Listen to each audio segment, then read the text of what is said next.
যদি মোৰ ভাগিনবিলাকে আকৌ মেট্ৰিকত ফেইল কৰি যায় তেতিয়াহ'লে কেনেকৈ হ'ব? সেইটোতো হ'ব নোৱাৰে। সেইকাৰণে মই সেবাৰ অধ্যক্ষক মই অনুৰোধ কৰিছোঁ যে আপুনি চাব, যদি মোৰ ভাগিনবিলাকৰ পৰীক্ষা সমাজ অধ্যয়নখনত বেয়া হয় কিন্তু আন পেপাৰবিলাকত ভাল হয়, তেতিয়াহ'লে এইবাৰ সমাজ অধ্যয়নত আমি সকলোকে অতিৰিক্তকৈ কিবা নম্বৰৰ ব্যৱস্থা কৰি হ'লেও ভাগিনসকলক মেট্ৰিক পাছ কৰাৰ সুবিধা কৰি দিব লাগিব।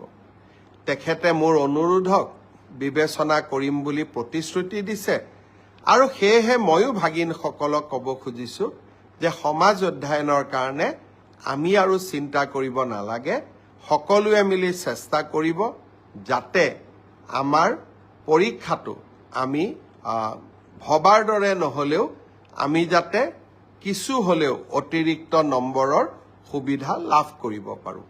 মই ভাবোঁ যে এই ঘোষণাটোৱে ভাগিনসকলৰ চিন্তা কিছু দূৰ কৰিব।